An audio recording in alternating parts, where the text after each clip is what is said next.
এখন আরেক ভাই বোনায় রয়ে গেল, তাই না? কার কথা বলতে পারি? ছোট গেল, মেজো গেল, থাকে তো শুধু বড় ভাই। এই মডেলটা আসার আগে আপনাদের চাহিদা দেখেন, আমি কিন্তু নামও বলা লাগবে না, মডেল নাম বলা লাগবে না, আপনারা চিনে যাচ্ছেন।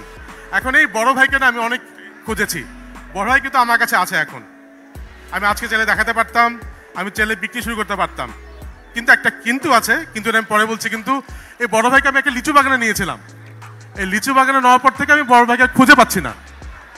কে একে আটকিয়ে রেখেছে দেখুন তো, আপনি খুঁজে পাই কিনা। এখন আমাদের লিচু বাগানে যেতে হবে এখন। তো আমি এখন বড় ভাইকে কেন বিক্রি শুরু করছি না, একটু মিউজিক অফ করে দিন প্লিজ। তো এখন দেখেন ভাই, এটা একটা অন্য লেভেলের বাইক।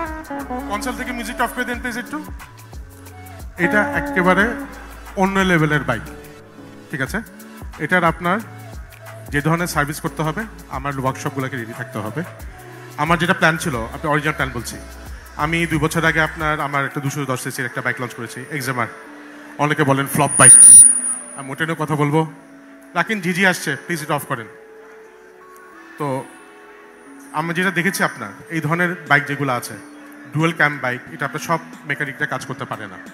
আমার প্ল্যান ছিল আমি নভেম্বর ডিসেম্বর মাসে আমার কিছু লোককে আমি বিদেশে নিয়ে যাব, যে দেশে বাইক চলছে, এবং ওয়ার্কশপে আমি 1 মাস রেখে ওনাদের কাজ করাবো।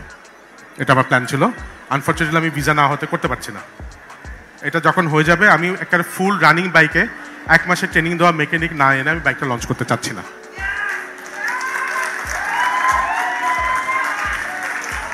বাইক আমার কাছে আছে, আমি আপনাদের বিক্রি করতে পারবো, কেনার জন্য কাস্টমার রেডি আছে টাকা নিয়ে। আমি আপনাদের ভালোর জন্যই করছি না, বিক্রি তো আমার বিক্রি হয়ে যাবে।